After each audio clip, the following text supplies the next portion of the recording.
ജന്തുക്കൾ തമ്മിലുള്ള male female interaction short lived അതിനെ കൂടുതൽ പ്രൊലോങ് ആക്കുന്നു മനുഷ്യൻ. അതിന് ലവ് എന്ന് തോന്നുന്നു, പ്രേമം വരുന്നു, അതിൽ കവിത വരുന്നു. പൊളിറ്റിക്സ് നമുക്ക് ആലോചിക്കുമ്പോഴേ വിഷമം തോന്നുന്നു. സത്യം. അതെങ്കിലും ഒരു പാർട്ടി അല്ലെങ്കിൽ ഒരാൾ നിൽക്കണ്ടേ, ഈ he stands for this, he or she.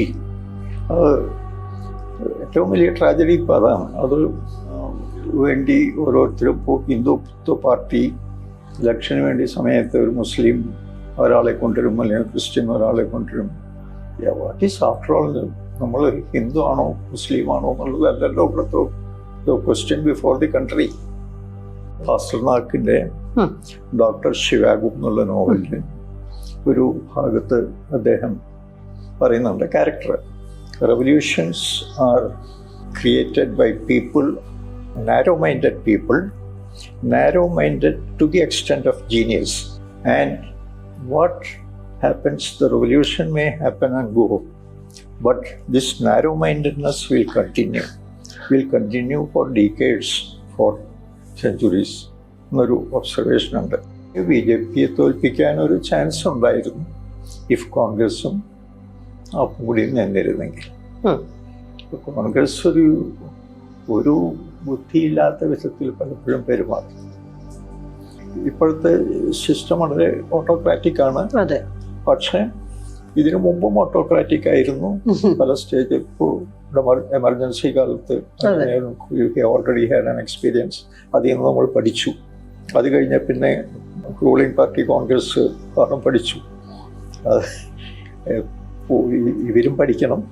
ഇത് പാർട്ടി ഭരിക്കുന്ന അതാണ്, ഞങ്ങൾ അവർ പറയുന്ന ഒക്കെ എതിർക്കണം എന്നുള്ള ഒരു ആറ്റിറ്റ്യൂഡ് വന്നാൽ കുഴപ്പമാണ്.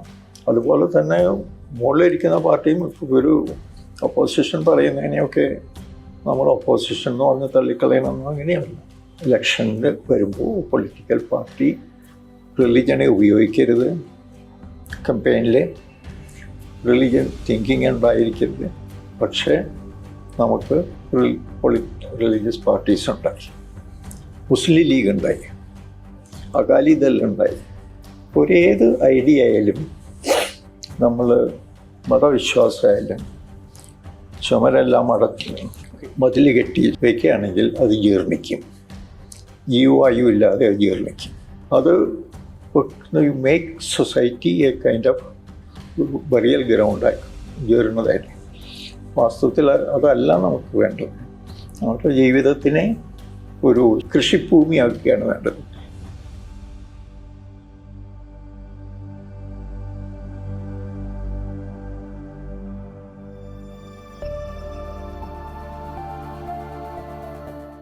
സാഹിത്യം എന്ന് പറയുന്നതേ തിരിഞ്ഞു നോക്കുമ്പോൾ മതഗ്രന്ഥങ്ങൾ മാതിരിയല്ല. ഒരുപാട് ആശയങ്ങളുടെയും ഒരുപാട് ചിന്തകളുടെയൊക്കെ അത്തരം എഴുത്തുകാരുടെ റെലവൻസ്. ഇപ്പോൾ കഥ എഴുതുന്ന, നോവൽ എഴുതുന്ന ഒരാളാണ് ആനന്ദ് എന്ന് പറയുന്നത്. താങ്കളുടെ എഴുത്തുകളൊന്നും വ്യക്തിപരമായിരുന്നില്ല, എല്ലാം സാമൂഹികമായിരുന്നു, രാഷ്ട്രീയവുമായിരുന്നു.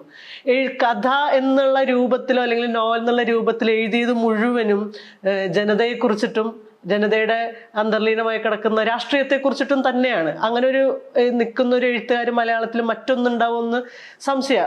OV വിജയനെ പോലെയുള്ള. പക്ഷെ അതിലൊക്കെ വ്യക്തിപരത ഉണ്ടായിരുന്നു. എന്തുകൊണ്ടാണ് വ്യക്തിപരതയെ പൂർണ്ണമായിട്ടും ഒഴിവാക്കിക്കൊണ്ട് സാമൂഹികമായ പൂർണ്ണമായ ഒരു എഴുത്തിലേക്ക് ആനന്ദ് എന്ന് പറയുന്ന എഴുത്തുകാരൻ നിന്നത്? ഞാൻ മനസ്സിലാക്കുന്നത്, ഈ നമുക്ക് എഴുത്തുകാരൻ അല്ലെങ്കിൽ മുതലാളി അല്ലെങ്കിൽ തൊഴിലാളി, ബ്യൂറോക്രാറ്റ്, അങ്ങനെയുള്ള വിധത്തിൽ ഈ സിസ്റ്റം ഉണ്ട്. പക്ഷെ അത് ആ വിധത്തിൽ കാണേണ്ടതില്ല. ഞാൻ പറഞ്ഞില്ലേ, സംസ്കാരം പരിണമിച്ചുകൊണ്ടിരിക്കുന്നു. പഴയ 3-4 കൊല്ലം മുമ്പുണ്ടായിരുന്ന സോഷ്യൽ സിസ്റ്റമായിരുന്നു. ഇപ്പോൾ അന്നത്തെ അമ്പുമ്പിൽ ഉപയോഗിച്ച മനുഷ്യൻ വേറെ വിധത്തിൽ ഒരു സിറ്റീസ് ഉണ്ടാക്കാൻ ശ്രമിക്കുമ്പോൾ അതിന് വേറൊരു സിസ്റ്റം വരുന്നു. അപ്പോൾ അതിൻ്റെ ആവശ്യമനുസരിച്ച്, ജീവിത വ്യവസ്ഥ അനുസരിച്ച് ഓരോ വ്യക്തിയുടെയും സ്വാതന്ത്ര്യത്തിൻ്റെയും അല്ലെങ്കിൽ ജോലിയുടെയും സിസ്റ്റം വരുന്നു. അത് കഴിഞ്ഞ് ഒരു ഇൻഡസ്ട്രിയൽ സിസ്റ്റം വരുന്നു. ഇൻഡസ്ട്രിയൽ റെവല്യൂഷൻ എന്ന് പറയേണ്ട ഇൻഡസ്ട്രിയലൈസേഷന് ശേഷം ഫ്യൂഡലിസത്തിന് ശേഷം വന്ന സിസ്റ്റത്തിൽ ഏത് വിധത്തിലാണ് മനുഷ്യർ ആവശ്യം വരുന്നത് അതനുസരിച്ച് സമൂഹം മാറും. അപ്പോൾ അതിനകത്ത് ഈ സമൂഹം ഈ സംസ്കാരത്തിൻ്റെ പ്രോഗ്രസ് വരുന്നത് ഞാൻ മനസ്സിലാക്കുന്നത് അതിൻ്റെ പുഷ് ചെയ്യുന്ന എന്താണ്, what makes the change in the society, അതിനു വേണ്ടിയുള്ള പുഷ് വരുന്നത് it is basically based on justice എന്നുള്ള ഒരു ഐഡിയ, നീതി. ആ നീതി എന്നുള്ള ഒരു സംഗതി സമൂഹത്തിൽ വരുന്നു. അതും പിന്നെ കൂടുന്തോറും അത് നീതി നിഷേധിക്കപ്പെട്ട ആളുകൾ നീതിക്ക് വേണ്ടി ആഗ്രഹിക്കുന്നു. അവരുടെ ആഗ്രഹം ആണ് ഈ ചേഞ്ചിനെ മോട്ടിവേറ്റ് ചെയ്യുന്നത്. ഈ ചേഞ്ചിൻ്റെ പിന്നിലുള്ള ചേഞ്ചിനെ നമ്മൾ സംസ്കാരത്തിനെ ഒരു യാത്ര, ഒരു വണ്ടി, ഒരു വാഹനമായിട്ട് എടുക്കുകയാണെങ്കിൽ ആ വാഹനത്തിനെ മൂവ് ചെയ്യുന്ന ഇന്ധനം ഈ ആഗ്രഹമാണ്, നീതിക്ക് വേണ്ടിയുള്ള ദാഹമാണ്. നീതി നിഷേധിക്കപ്പെട്ടവർ നീതിക്ക് വേണ്ടിയുള്ള ദാഹം. അതിങ്ങനെ ഒരു ആവശ്യം വരുമ്പോൾ society automatically changes, political system changes. അങ്ങനെ പൊളിറ്റിക്കൽ സിസ്റ്റം ചേഞ്ച് ചെയ്യാതിരിക്കുകയാണെങ്കിൽ അത് റോട്ട് ചെയ്യും. ഓക്കെ, അത് ആവശ്യമനുസരിച്ച് സോഷ്യൽ സിസ്റ്റംസ്, പൊളിറ്റിക്കൽ സിസ്റ്റംസ് മാറിക്കൊണ്ടേയിരിക്കുകയാണെങ്കിൽ ലൈഫ് ജീവിക്കുന്നതാകും. അങ്ങനെ മാറാതിരിക്കുമ്പോൾ അവ ജീർണിക്കും. ഈ മൂവ് ചെയ്യുന്നതിൽ ഈ പുഷ് കൊടുക്കുന്ന ഇപ്പോൾ ഏറ്റവും താഴെ തട്ടിൽ നീതി നിഷേധിക്കപ്പെട്ടവർ പോകുന്ന ആളുകൾ ഇരിക്കുന്ന അവർക്ക് വേണം, ഒരു ആവശ്യമുണ്ട്. അവർക്ക് പലപ്പോഴും അത് എക്സ്പ്രസ് ചെയ്യാൻ സാധിച്ചു എന്ന് വരില്ല, ചെയ്തു എന്നും വരില്ല, പക്ഷെ അതുണ്ട്. അതാണ് ഇതിൻ്റെ മോട്ടിവേഷൻ. പ്രൈം മൂവർ അതാണ്.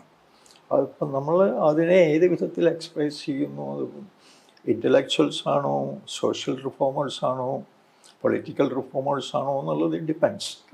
പക്ഷേ അവരെ മൂവ് ചെയ്യുന്നത് ഈ ഉള്ളിൽ കിടക്കുന്ന സമൂഹത്തിൻ്റെ ഉള്ളിൽ കിടക്കുന്ന ഈ ശക്തിയാണ്. അത് അങ്ങനെയാണ് നമ്മളിപ്പോൾ ഈ വിധത്തിൽ എത്ര കാലം കഴിഞ്ഞു പോയാലും സംഭവിച്ചിട്ടുള്ളതാണ്. പഴയ 4000 കൊല്ലം മുമ്പുണ്ടായിരുന്നതിൽ നിന്ന് നമ്മൾ ഇന്നത്തെ അവസ്ഥയിലേക്ക് എത്തിയിട്ടുണ്ടെങ്കിൽ അത് നടന്നിട്ടുള്ളത് ഈ വിധത്തിലാണ്. നമ്മൾ അറിഞ്ഞൊന്നും വരില്ല, പക്ഷേ നടന്നിട്ടുള്ളത് ഇതാണ്. അതിൽ എഴുത്തുകാരുടെ റോൾ എന്താ? എഴുത്തുകാരനൊരാളുണ്ടോ? ഇത് എനിക്ക് അതിൽ തീരെ തോന്നുന്നില്ല. പല വിധത്തിൽ കലാകാരന്മാരുണ്ട്, റൈറ്റേഴ്സ് ഉണ്ട്, പൊളിറ്റിക്കൽ സോഷ്യൽ റിഫോമേഴ്സ് ഉണ്ട്, സോഷ്യൽ റിഫോം പറ്റുന്ന ആളുകളുണ്ട്, ഐഡിയാസ് കൊടുക്കുന്ന ആളുകളുണ്ട്, ടെക്നോളജിസ്റ്റ് ഉണ്ട്. എത്രയോ വിധത്തിലുള്ള ഒരു ഇതാണ് നമ്മുടെ സൊസൈറ്റിയിൽ. ഒരുപാട് വിഭാഗങ്ങളുണ്ട്. സയൻറ്റിസ്റ്റുകളുണ്ട്, ടെക്നോളജിസ്റ്റ്, എൻജിനീയേഴ്സ് ഉണ്ട്, ഡോക്ടേഴ്സ് ഉണ്ട്. ഇവരൊക്കെ ഓരോരോ ജോലികൾ ചെയ്യുന്നു. അതുപോലെ തന്നെ ചില ആളുകൾ എഴുതുന്നു. ഇപ്പോൾ ഡോക്ടേഴ്സും എഴുതുന്നു. അവരവരുടെ ഇതിലാവശ്യമായിട്ടുള്ള സംഗതികൾ കോഡിഫൈ, സയൻറ്റിസ്റ്റ് ഡു. അപ്പം നമുക്ക് ഒരു എഴുത്തുകാരൻ എന്നൊരു ആളെ ഡിഫൈൻ ചെയ്യണമെന്നില്ല. ഇത് എനിക്ക് അതിൽ ഒരു ഇൻട്രസ്റ്റ് തോന്നുന്നില്ല. എന്നാലും എഴുതുക എന്ന് പറയുന്നത് ഒരു ക്രിയേറ്റീവ് പരിപാടിയാണല്ലോ. ക്രിയേറ്റീവായിട്ടുള്ള ഒരു എനർജി ആവശ്യമുള്ള, ക്രിയേറ്റീവായി ചിന്ത ആവശ്യമുള്ള ഒരു സംഗതിയാണല്ലോ. അതിനകത്ത് ഒരുപാട് സമയവും ഒരുപാട് ഊർജവും ഒരുപാട് ചിന്തയും ഇൻവെസ്റ്റ് ചെയ്തിട്ടുള്ള ആളാണ്. അതിൻ്റെ ഒരു മോട്ടീവ് ഉണ്ടാവുമല്ലോ, അങ്ങനെ ചെയ്യണം എന്ന് തോന്നിയിട്ടുള്ള. അത് ഈ പറഞ്ഞ നീതിബോധത്തിന് വേണ്ടിയുള്ള ആഗ്രഹം തന്നെയല്ലേ? അതിനെ അപ്പം ഇല്ല എന്ന് പറയാൻ പറ്റില്ലല്ലോ. നമുക്ക് തോന്നുന്ന ശരിയെന്ന് തോന്നുന്ന സംഗതികൾ നമ്മൾ എഴുതി വയ്ക്കുന്നു. ഒരാൾ എഴുതി വയ്ക്കുന്നു, വേറൊരാൾ അത് പ്രസംഗിക്കുന്നു, വേറൊരാൾ അതിനെ പ്രചരിപ്പിക്കുന്നു. പലരും പല വിധത്തിലാണ് എക്സ്പ്രസ് ചെയ്യുന്നത്. ചില ആളുകൾ പ്രചരിപ്പിക്കുന്നു. റിഫോമേഴ്സ് എന്താ ചെയ്യുന്നു? റിഫോമേഴ്സ് അവർക്ക് ഈ മാറ്റം എന്താണ് വേണ്ടതെന്ന് വിളിച്ച് അവർ പ്രചരിപ്പിക്കുന്നു, വർക്ക് ചെയ്യുന്നു. സോഷ്യൽ വർക്കേഴ്സ് വർക്ക് ചെയ്യുന്നു, അതിന് വേണ്ട സാഹചര്യങ്ങൾ ഉണ്ടാക്കുന്നു.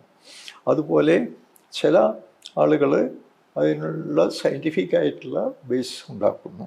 ചില ആളുകൾ തിങ്കിങ് ഫിലോസഫേഴ്സ്, അവരും അത് പ്രചരിപ്പിക്കുകയും ചെയ്യുന്നു, അല്ലെങ്കിൽ അവരുടെ ഫിലോസഫി എഴുതി വയ്ക്കുന്നു. അത് എഴുതുക എന്ന് പറയുന്ന ഒരു ടൂൾ മാത്രമാണ്. അതൊരു ടൂൾ നമുക്ക് ഒരു സ്റ്റേജിൽ വന്നു മനുഷ്യൻ്റെ പുരോഗമനത്തിൻ്റെ. അത് നമ്മൾ ആ റൈറ്റിങ്ങിൻ്റെ ടൂൾ ഉപയോഗിക്കുന്നു. അതെല്ലാവർക്കും ഉപയോഗിക്കേണ്ടി വരും. അത് വാസ്തവത്തിൽ മനുഷ്യൻ്റെ ഡെവലപ്മെൻറ്റിൽ ആയുധങ്ങൾ ടൂൾസ് കണ്ടുപിടിക്കാൻ തുടങ്ങിയതാണ് ചേഞ്ചിൽ. അവിടെ നിന്നാണ് ചേഞ്ച് തുടങ്ങുന്നത്. അപ്പോൾ അതിൽ പലതരത്തിലുള്ള ടൂൾസ്, റൈറ്റ് ലെറ്റേഴ്സ് എന്തുകൊണ്ടാണ് വരുന്നത്? നമുക്ക് ആശയം കൺവേ ചെയ്യാനായിട്ട്. പ്രാചീന പ്രിമിറ്റീവ് മാൻ അതിൽ പിന്നിൽ വരുന്ന ആളുകളോട് പറയുന്നു, ഇവിടെ മുമ്പിൽ ഒരു ഡേഞ്ചറുണ്ട്, ഇവിടെ ഒരു കുഴിയുണ്ട്, അല്ലെങ്കിൽ ഇവിടെ ഒരു പുലി ഉണ്ട് പറയുന്ന ഹി എക്സ്പ്രസ്സസ്. അത് എന്തെങ്കിലും ശബ്ദത്തിൽ പറഞ്ഞു കാണും. ഒരു പ്രത്യേക ഓരോ സ്ഥലത്തും പുലി എന്നുള്ളതിന് ഇവിടെ പുലി എന്നാണെങ്കിൽ വേറെ ടൈഗർ, അല്ലെങ്കിൽ വേറൊരു ഏരിയയിൽ പിന്നിലുള്ള ആൾക്ക് മനസ്സിലാവുന്നു. അപ്പോൾ ദേ കൺവേസ് ദ ഐഡിയ. അത് കുറച്ച് കഴിയുമ്പോൾ അത് നേരെ പിന്നിലല്ല, ഇനി വരാൻ പോകുന്ന നാളെ വരുന്ന ആളുകളെ കൂടി അറിയിക്കണമെങ്കിൽ ഈ ശബ്ദം കൊണ്ട് മതിയാവുന്നില്ല. അപ്പോൾ പിക്ചർ വരയ്ക്കേണ്ടി വരും, ചിത്രം വരയ്ക്കേണ്ടി വരും. അതിൽ നിന്ന് സ്ക്രിപ്റ്റ് ഉണ്ടാകുന്നു. സ്ക്രിപ്റ്റിൽ നിന്ന് ഏറ്റവും വലിയ കലയാണ് സ്ക്രിപ്റ്റ് എന്ന് പറയുന്നത്. പിന്നെ അത് ഡെവലപ്പ് ചെയ്യും. ആ ഇതിൽ നിന്ന് മനുഷ്യൻ്റെ സാമൂഹ്യമായിട്ടുള്ള ഇൻറ്ററാക്ഷൻസിൽ അത് കലയായിട്ട് മാറുന്നു, സാഹിത്യമായിട്ട് മാറുന്നു, കവിതയായിട്ട് മാറുന്നു.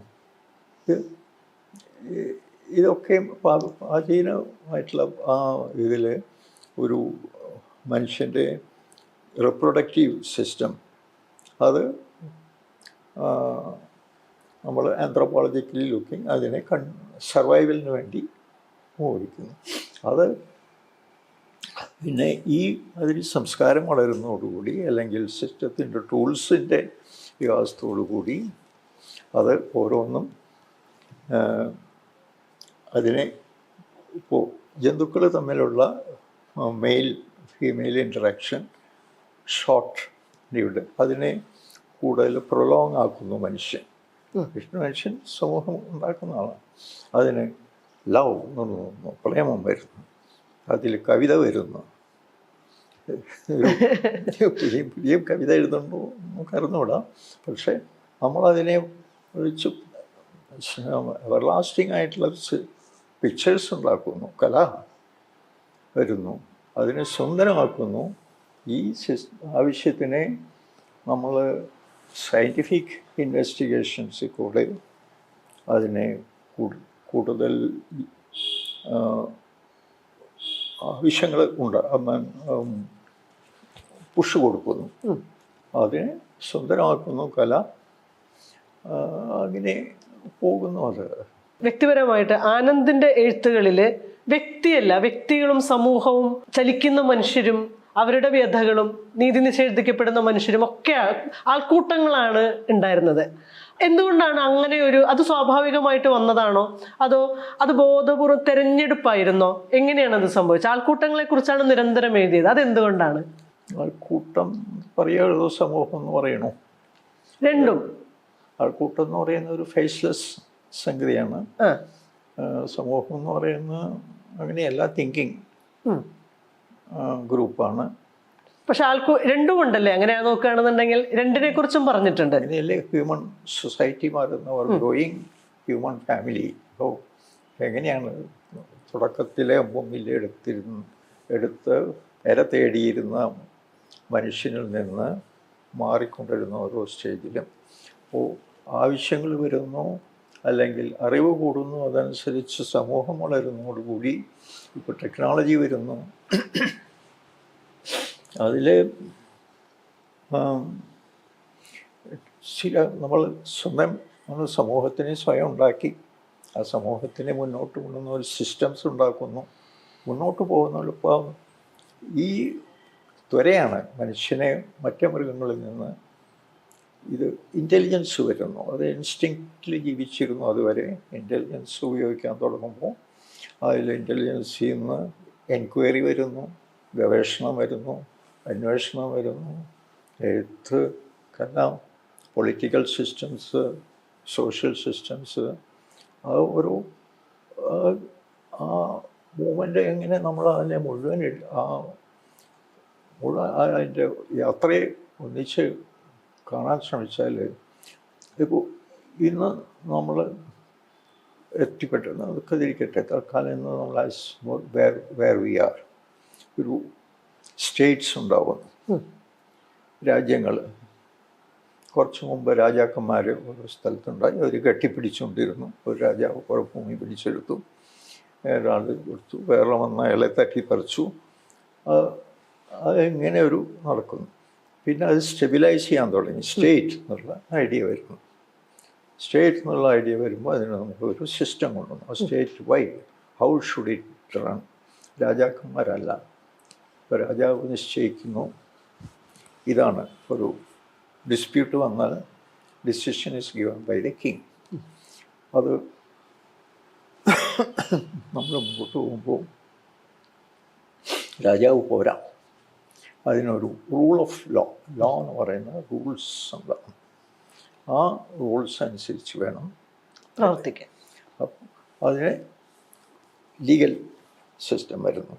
പിന്നെ അതിനെ ഈ രാജാവ് ഒരാൾ വെച്ചാൽ പോരാ, ഇതിൽ നമുക്കൊരു പങ്ക് വേണം. ഹ്യൂമൻ ബീയിങ്സ്, ജനങ്ങൾക്ക് ഇൻട്രാക്ട് ചെയ്യണം. ജനങ്ങളും റൂളിങ് ക്ലിക്കുകളും തമ്മിലുള്ള ഇൻട്രാക്ഷനിൽ കൂടെ വരുന്നു ഇപ്പോൾ പൊളിറ്റിക്കൽ സിസ്റ്റം അല്ലെങ്കിൽ സിസ്റ്റം. അപ്പോഴാണ് ജനാധിപത്യം എന്നുള്ളൊരു ഐഡിയ വരുന്നത്. ഇത് ഇപ്പോൾ ഒരു സിവിൽ സൊസൈറ്റി ഗ്രാജുവലായിട്ട് ബിൽഡ് ചെയ്യും. ഇത് some people in the society say that this is wrong, this is right, this is how it should be. ആ ഇൻവോൾവ്മെൻറ്റ് വരുന്നതോടുകൂടി ഈ രാജാവിൻ്റെ ഭരണത്തിൽ നിന്ന് ജനാധിപത്യത്തിലേക്ക് വന്നു. ജനാധിപത്യം എന്ന് നമ്മൾ വളരെ ലൂസായിട്ട് പറയുന്നു. അതിന് പിന്നെ ഏത് വിധത്തിൽ ഭരിക്കണം എന്നുള്ളത് വരുന്നു. അതിന് പൊളിറ്റിക്കൽ ഗ്രൂപ്പ്സ് വേണോ, അതോ ഇടയ്ക്കിടയ്ക്ക് റെവല്യൂഷൻ വേണോ, പല വിധത്തിലുള്ള തിങ്കിങ് വരുന്നു. പക്ഷെ തിങ് ഈസ് ദാറ്റ് നമ്മൾ മൂവ് ചെയ്യുന്നു. ഹ്യൂമൻ സൊസൈറ്റി ചലിച്ചുകൊണ്ടേയിരിക്കുന്നു. പലപ്പോഴും പിന്നാക്കം പോണ്ടി വരുന്നുണ്ട്. പക്ഷെ 2 അടി പിന്നാക്കം വന്നാലും 2.5 അടി മുന്നിലേക്ക് പോകുന്നുണ്ട്. അപ്പോൾ at the end of the day നമ്മൾ കണക്കെടുത്താൽ കുറച്ചെങ്കിലും മുന്നോട്ട് പോയിട്ടുണ്ടാകും. അങ്ങനെയാണ് സംസ്കാരം മൂവ് ചെയ്യുന്നത് കുറേശ്ശെയായിട്ട്. അത് തീർച്ചയായിട്ടും നമുക്ക് ഇന്നത്തെ ലോകവും 100 കൊല്ലം മുമ്പിലത്തെ ഇന്ത്യയും ഇപ്പോഴത്തെ ഇന്ത്യയും കൂടിയെടുത്താൽ ഇന്ത്യ നമ്മളെടുക്കുന്നു, ലോകവും അതുപോലെ നമുക്ക് വലിയ വ്യത്യാസങ്ങൾ കാണുന്നുണ്ട്. അതല്ല അന്നത്തെ ഇന്ത്യയുടെ കാര്യം എടുത്താൽ ഒരു 200 കൊല്ലം മുമ്പ് ജാതി സിസ്റ്റം ഉണ്ടായിരുന്നു. ഇപ്പോൾ ജാതി സിസ്റ്റം ഇപ്പോൾ ഒരു പൊളിറ്റിക്കൽ ഇതിലേ വരുന്നുള്ളൂ. അല്ലാണ്ടും ഇല്ലേ ജാതി സിസ്റ്റം? അല്ലാണ്ട് തന്നെ നിലനിൽക്കുന്നില്ലേ? ഒരുപാട് മാറിയിട്ടില്ലേ? മാറിയിട്ടുണ്ട്. പക്ഷെ അതിൻ്റെ എന്താ പറയുക, അതിൻ്റെ റിജിഡിറ്റിക്കൊന്നും വലിയ വ്യത്യാസമൊന്നും സംഭവിച്ചിട്ടില്ല. എത്ര ജാതിയുമായി ബന്ധപ്പെട്ട ഇൻസിഡൻസ് അത് നടക്കുന്നുണ്ടില്ലേ? ജാതീയമായ ഉള്ളൊരു ഐഡൻറ്റിറ്റി നമ്മൾ കൺസിഡർ ചെയ്യുകയാണെങ്കിൽ ഇപ്പോൾ കുറേ ആളുകൾ ഈ അടിമപ്പണി ചെയ്യണം, കുറച്ചാളുകൾ ട്രേഡ് ചെയ്യണം, കുറച്ചാളുകൾ ബുദ്ധി മതമോ അല്ലെങ്കിൽ ആചാരം കാണിക്കുക, അങ്ങനത്തെ ഒരു സിസ്റ്റത്തിൽ നിന്ന് നമ്മൾ പുറത്ത് വന്നു കഴിഞ്ഞു. ഇന്ന് ഒരാളെ ഐഡൻറ്റിറ്റി ഒരാൾ പറയാനാണോ പൊലയനാണോ ബ്രാഹ്മണനാണോ എന്നുള്ള നമ്മുടെ ഇതിലൊരു ആവശ്യം വരുന്നില്ല. അത് ഉണ്ടായിരിക്കാം, കൺസിഡറേഷൻ മനസ്സിലുണ്ടായിരിക്കാം തമ്മിൽ. പിന്നെ അതിനെ നമ്മൾ കൂടുതൽ കോൺഷ്യസ് ആകുമ്പോഴാണ് ഈ പ്രോബ്ലം വരുന്നത്. Gradually we have to leave this thing. തിങ്കിങ്ങിൽ നിന്ന് ഇപ്പം നമ്മുടെ സൊസൈറ്റിയിൽ തിങ്കിങ്ങിൽ അത് വരുന്നില്ല. ഒരാൾ ഏത് ജാതിയാണെന്നുള്ളത് തിങ്കിങ്ങിൽ വരുന്നില്ല. ഇപ്പോൾ തിങ്കിങ്ങിൽ വരുന്നില്ലെങ്കിൽ അതില്ലാതാവും. ഇപ്പോൾ ഇവിടെ ഇപ്പോൾ പൊളിറ്റിക്കൽ സിസ്റ്റത്തിൽ ജാതി ഇങ്ങനെ മെയിൻറ്റെയിൻ ചെയ്യുന്ന കുറേ ആളുകൾക്ക് ആവശ്യമാണ്. അത് പൊളിറ്റിക്കൽ വില്ലില്ലാത്തത് കൊണ്ടാണ് അത് നിലനിൽക്കുന്നതെന്നാണ് പറയുന്നത്. അതിന് പുഷ് കൊടുക്കുന്ന പൊളിറ്റിക്കൽ. ഇപ്പോൾ നമ്മൾ മാറ്റം ഒരുപാട് മാറിയിട്ടുണ്ട്. കഴിഞ്ഞ എൻ്റെ ഒരു ഇത്ര കൊല്ലത്തെ ജീവിതത്തിൽ ഞാൻ കുട്ടിയായിരുന്ന കാലത്തുള്ളത് കേരളത്തിൽ സിസ്റ്റം ഇന്ന് അല്ല. ഇന്ന് തമ്മിൽ ഒരാൾക്ക് ജാതി എന്താണ് നിങ്ങളുടെ ജാതി എന്ന് ചോദിക്കേണ്ട ആവശ്യം വരുന്നില്ല. അന്നുണ്ടായിരുന്നു. കാരണം അന്ന് ഡിവിഷൻസ് ഉണ്ടായിരുന്നു, തൊട്ടുകൂടായ്മ ഉണ്ടായിരുന്നു. അപ്പോൾ ഇതിവിടെ കേരളത്തിൽ മാത്രമല്ല, ഇന്ത്യയിലെല്ലായിടത്തും. മറ്റേ ഒരാൾ താഴ്ന്ന ജാതിയാണ്, മാറി നിൽക്കട്ടെ, ഹിന്ദുവിലാണ് ഞാൻ പറയുന്നത്. അത് ഇന്ന് അതിൻ്റെ ആവശ്യം വരുന്നില്ല. ആവശ്യവും നമ്മൾ ഉപയോഗിക്കുന്ന ജീവിത രീതി അനുസരിച്ച് ഇത് മാറിക്കൊണ്ടിരിക്കും. അങ്ങനെ ഒരു തിങ്കിങ്. ഇപ്പോൾ ആദ്യം ഇപ്പോൾ റിസർവേഷൻ വന്നു, ജോബ് റിസർവേഷൻ. അപ്പോൾ ആ റിസർവേഷനെ കൂടെ ഗ്രാജ്വലായിട്ട് നമ്മൾ ഉദ്ദേശിച്ചത് എന്താണ്? സോ കുറേ ആളുകൾക്ക് പണ്ട് ഓപ്പർച്യൂണിറ്റീസ് ഇല്ലായിരുന്നു, അവർക്ക് അത് കിട്ടണം. അത് അന്ന് ഉദ്ദേശിച്ചിരുന്നത് തന്നെ കുറച്ചു കാലം വരെ ഇത് നിൽക്കുന്നുണ്ട് റിസർവേഷൻ. പക്ഷേ ആ ഉദ്ദേശം ഇതുവരെയും സാറ്റിസ്ഫൈ ചെയ്യാൻ പറ്റിയിട്ടില്ലല്ലോ. ഇപ്പോൾ ആയിട്ടില്ല എന്ന് പറയുകയാണെങ്കിൽ ഇന്ന് അങ്ങനെ പ്രാക്ടിക്കലായിട്ട് ഇപ്പോൾ പൊളിറ്റിക്കലായിട്ട് ഉണ്ടാക്കുന്നത് കൂടാതെ പ്രാക്ടിക്കലായിട്ട് അതിൻ്റെ ഒരു ആവശ്യം വരുന്നുണ്ടോ? പണ്ട് ആവശ്യം വന്നിരുന്നു, കാരണം ഡിവിഷൻസ് ഉണ്ടായിരുന്നു. ഇന്നും ഡിവിഷൻസ് ജോബിൽ ഇല്ലാത്തതുകൊണ്ട് അതിൻ്റെ ഒരു ആവശ്യം വരുന്നുണ്ടോ? തീർച്ചയായിട്ടും തിങ്കിങ്ങിൽ ഇപ്പോഴും ഉണ്ട്. ചില ആളുകളെ വിളിച്ചു എന്ന് വരും, പക്ഷെ അത് depends on what type of society will you. നമ്മളിങ്ങനെ പ്രത്യേകിക്കുന്ന സൊസൈറ്റിയിൽ അതിൻ്റെ ഒരു ആവശ്യം വരുന്നില്ല.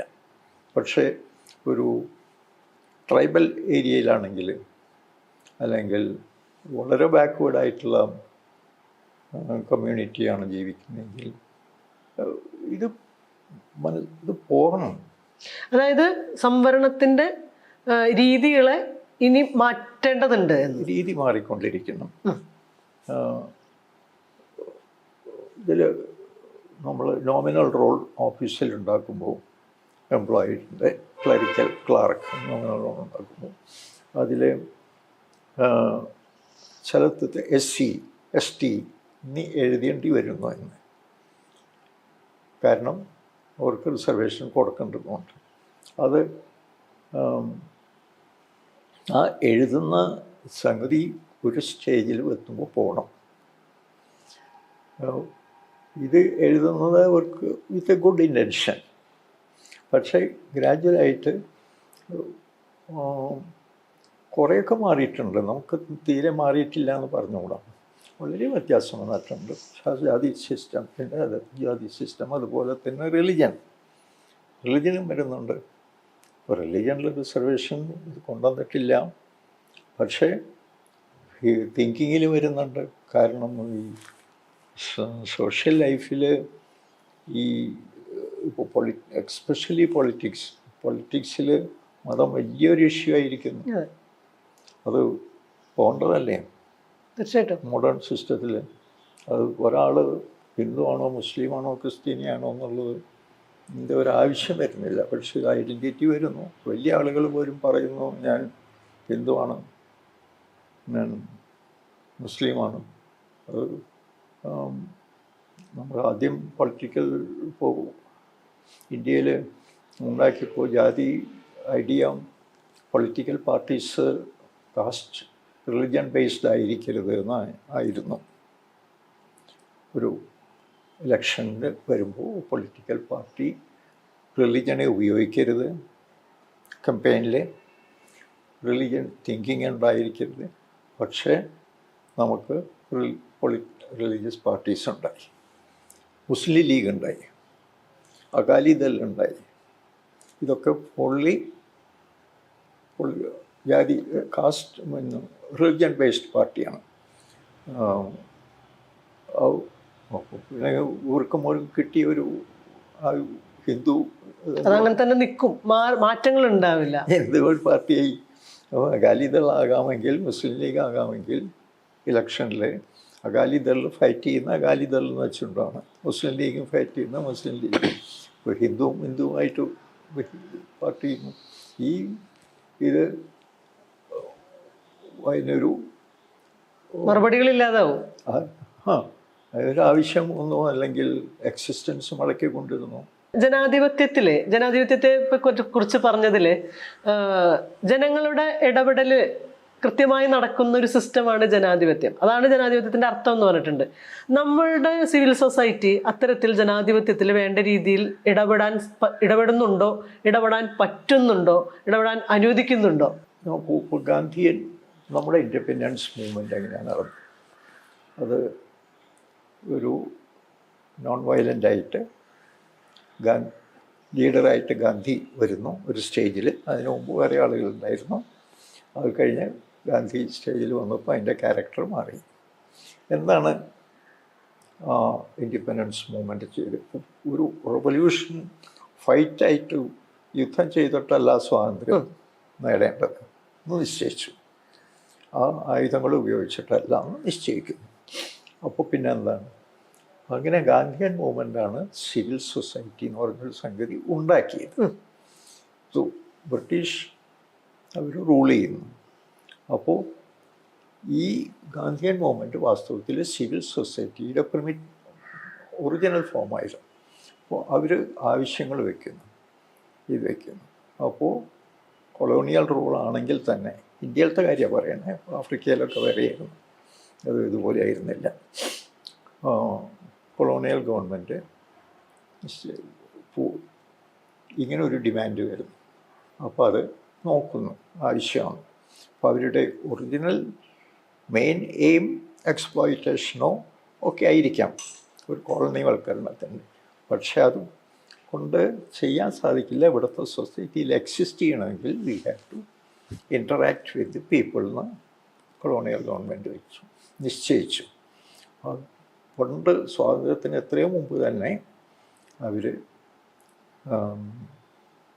ആദ്യം രാജാക്കന്മാരെ ഇല്ലാതാക്കി.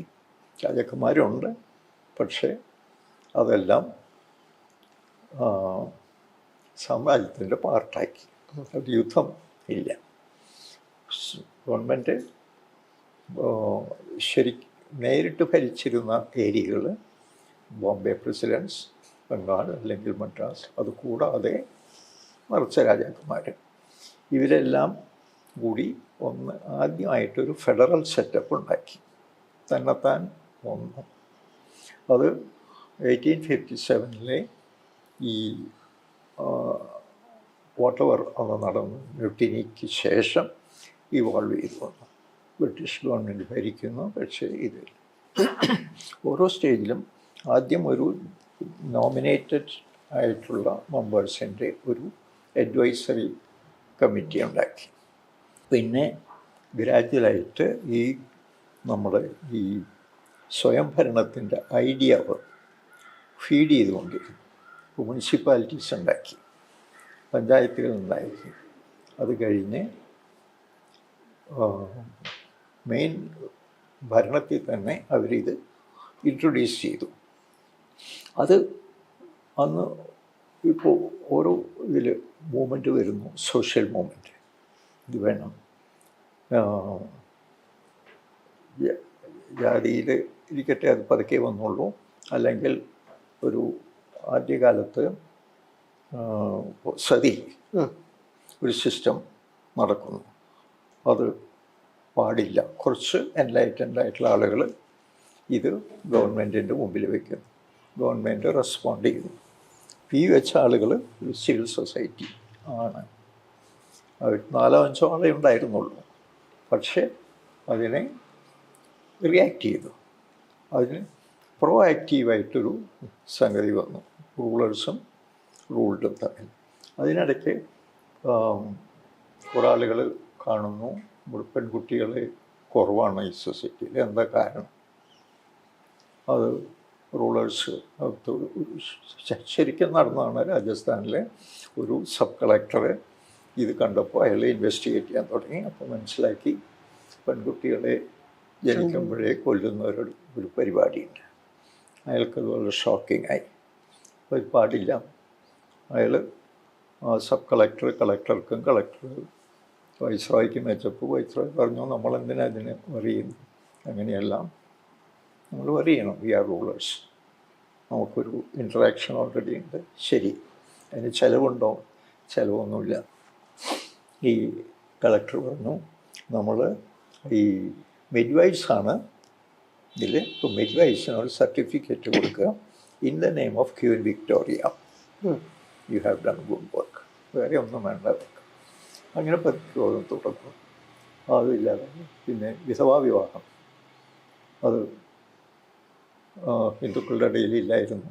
അപ്പോൾ അതിനൊരു നിയമം കൊണ്ടുവന്നു, വിധവാ വിവാഹം ആവാം, അതിനെ എതിർക്കാൻ പാടില്ല.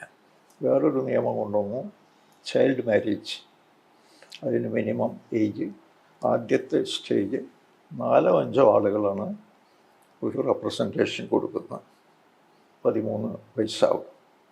അത് ഗവൺമെൻറ് തോന്നി ശരിയായിരിക്കണം. അതിന് നിയമം കൊണ്ടുവന്നപ്പോൾ ഭയങ്കര എതിർപ്പുണ്ടായി. യാഥാസ്ഥിതികന്മാരുടെ ഭയങ്കരമായിട്ട് എതിർപ്പ്. അപ്പോൾ സതിക്കുണ്ടായിരുന്നു ഭയങ്കര എതിർപ്പ്, യാഥാസ്ഥിതികന്മാരുടെ എതിർപ്പുണ്ടായി. അപ്പോൾ അവരുടെ എതിർപ്പിനെ തള്ളിക്കളഞ്ഞ ഗവൺമെൻറ് നിയമം കൊണ്ടുവന്നു. ഇങ്ങനെ 1 by 1 സ്ലേവറി ഇല്ലാതാക്കി. ഈ നിയമങ്ങൾ ഒരു വശത്തുനിന്ന് കൊണ്ടുവന്നു. അത് എല്ലായിടത്തും പലതും വ്യാപകമായില്ല. ഒരു വലിയ ഭാഗം ഒരു പ്രിൻസ്ലി സ്റ്റേറ്റ്സ് എങ്ങനെയാണ് അതിനെ എടുക്കാൻ പോകുന്നതെന്ന് അറിഞ്ഞുകൂടായിരുന്നു. ഇങ്ങനെ ഒരു സിസ്റ്റത്തിൽ നമുക്ക് ഇവോൾവ് ചെയ്തു ഡെമോക്രാറ്റിക് സിസ്റ്റം. അത് ആണ് പിന്നെ നമുക്ക് ട്രാൻസിഷൻ വാസ് ഈസി, പെട്ടെന്ന്. പക്ഷെ ഈസി അല്ലാതായിരുന്നിരുന്ന രാജാക്കന്മാരാണ്. പക്ഷേ നമ്മൾ ഓൾറെഡി ഒരു വൈസ്രോയ്സ് ഒരു ദർബാറൊക്കെ ഉണ്ടായിരുന്നു കൊല്ലത്തിൽ. എല്ലാ രാജാക്കന്മാരും വരും. ആ ദർബാർ അതായത് ഫെഡറൽ സിസ്റ്റത്തിൻ്റെ തുടക്കം. അപ്പോൾ ഫെഡറൽ സിസ്റ്റം തന്നെ ഇവോൾവ് ചെയ്ത് കുറേയൊക്കെ നമ്മൾ പ്രയത്നം കൊണ്ടും അത് പിന്നെയും പ്രോബ്ലംസ് വന്നു. പക്ഷെ ഗ്രാജ്വലി ഇപ്പോൾ ഒരു വിധത്തിൽ പൊളിറ്റിക്കൽ സെറ്റപ്പ് എസ്റ്റാബ്ലിഷ് ചെയ്തിട്ടുണ്ട്. ഇപ്പോൾ ആദ്യകാലത്ത് തമിഴ്നാട്ടിൽ വലിയ മൂവ്മെൻ്റ് ഉണ്ടായിരുന്നു, വേറെ വേണം, ഇങ്ങനെ പല സ്ഥലത്തും ഉണ്ടായിരുന്നു. പക്ഷേ സ്വീകരിച്ചു. ഇങ്ങനെ നിൽക്കുന്നതുകൊണ്ട് വലിയ ഗുണമുണ്ടെന്ന് മനസ്സിലായി. അത് പ്രാക്ടിക്കലായിട്ട് വലിയ ഗുണമുണ്ടായി.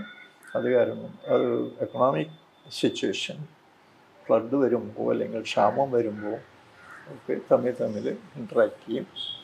ഈ നമ്മൾ ഫുഡ് കോർപ്പറേഷൻ ഓഫ് ഇന്ത്യ എന്ന് പറഞ്ഞ സംഗതി ഉണ്ടാക്കി, ഒരു ഫുഡ് ഗ്രെയിൻസ് സ്റ്റോർ ചെയ്തു.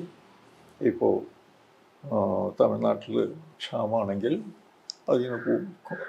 ഇന്ത്യ യൂണിയൻ ഗവൺമെൻറ് ഉണ്ടല്ലോ, യൂണിയൻ ഗവൺമെൻറ് എല്ലാവരെയും നോക്കേണ്ടതില്ലേ. പല ഗുണങ്ങളുണ്ടായി. ഇപ്പോഴും പ്രോബ്ലംസ് ഉണ്ട്. ലാംഗ്വേജിൻ്റെ, പക്ഷേ ലാംഗ്വേജിൻ്റെ ഇത്രയും ലാംഗ്വേജ് ഒന്നിച്ച് ജീവിക്കാൻ നമ്മൾ പഠിച്ചു കഴിഞ്ഞു. നമ്മൾക്ക് അതിലൊരു വിഷമം തോന്നുന്നില്ല. ഈ സിവിൽ സൊസൈറ്റി മൂവ്മെന്റ്സ് ഇപ്പോൾ അനുവദിക്കപ്പെടുന്നുണ്ടോ എന്നുള്ളത് കൂടിയിട്ട്. എന്ത് ഈ സിവിൽ സൊസൈറ്റിയുടെ മൂവ്മെന്റ്സ് ഉണ്ടല്ലോ, ജനാധിപത്യത്തിന്റെ പ്രശ്നങ്ങളെ കറക്റ്റീവ് മെഷേഴ്സ് ആയിട്ട് വർക്ക് ചെയ്യുന്ന ഇത്തരം മൂവ്മെന്റ്സ് എല്ലാ കാലത്തും ഉണ്ടായിരുന്നല്ലോ. സ്വാതന്ത്ര്യാനന്തര ഇന്ത്യയിലും രൂപപ്പെട്ട ഭരണകൂടങ്ങൾക്കെതിരായിട്ട് അല്ലെങ്കിൽ അതിനകത്തെ പ്രശ്നങ്ങൾക്കെതിരായിട്ട് ഇത്തരത്തിലുള്ള മൂവ്മെന്റ്സ് ഇന്ത്യയുടെ എല്ലാ ഭാഗത്തും രൂപപ്പെട്ടിട്ടുണ്ട്, കേരളത്തിൽ ഉൾപ്പെടെ വന്നിട്ടുണ്ട്. പക്ഷെ ഇപ്പോൾ കഴിഞ്ഞൊരു 10-15 വർഷമായിട്ട് ഈ ശക്തമായിട്ടുള്ളൊരു മൂവ്മെന്റോ അങ്ങനെ ഒരു കറക്റ്റീവ് മെഷറോ ഉണ്ടാവുന്നുണ്ടോ എന്നുള്ളത്, അത്തരം സംഗതികളെല്ലാം അടിച്ചമർത്തുന്ന ഒരു പ്രവണത അല്ലേ ഇപ്പോൾ? അത് രണ്ട് വിധത്തിലും, രണ്ട് സൈഡിൽ നിന്നും ഉണ്ട് അതിൻ്റെ കുറവ്. ഒന്ന് താഴെ നിന്നും വേണം, പുഷില്ല, മീനിങ് ഫുള്ളായിട്ട് ഈ പൊളിറ്റിക്കലായിട്ട് അങ്ങനെയുള്ള ഡിമാൻഡ് വരണം. പിന്നെ മുകളിൽ നിന്ന് നമ്മുടെ യൂണിയൻ ഗവൺമെൻറ് എന്ന് പറയുന്ന സംഗതിയിൽ നിന്ന് അതിന് റെസ്പോണ്ട് ചെയ്യാൻ കഴിയും. രണ്ടും കൂടിയും വേണം. ഇത് നമ്മൾ ഇപ്പോഴത്തെ സിസ്റ്റം വളരെ ഓട്ടോക്രാറ്റിക് ആണ്. അതെ. പക്ഷേ ഇതിനു മുമ്പും ഓട്ടോക്രാറ്റിക് ആയിരുന്നു പല സ്റ്റേജ്. ഇപ്പോൾ എമർജൻസി കാലത്ത് ഓൾറെഡി ഹാഡ് ആൻ എക്സ്പീരിയൻസ്. അതിൽ നിന്ന് നമ്മൾ പഠിച്ചു. അത് കഴിഞ്ഞ പിന്നെ റൂളിംഗ് പാർട്ടി കോൺഗ്രസ് പാഠം പഠിച്ചു. ഇവരും പഠിക്കണം ഇപ്പോഴത്തെയും.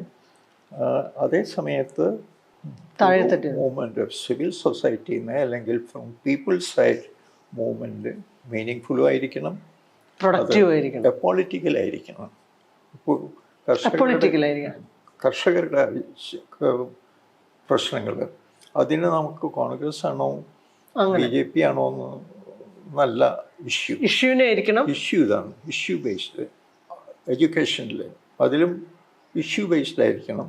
How the education system should be unified. ഏത് പല കാര്യങ്ങളിലും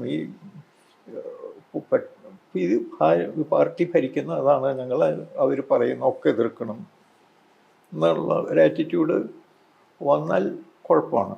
അതുപോലെ തന്നെ മുകളിലിരിക്കുന്ന പാർട്ടിയും ഇപ്പോൾ ഒരു ഒപ്പോസിഷൻ പറയുന്നതിനെയൊക്കെ നമ്മൾ ഒപ്പോസിഷൻ എന്ന് പറഞ്ഞ് തള്ളിക്കളയണമെന്നോ അങ്ങനെയല്ല.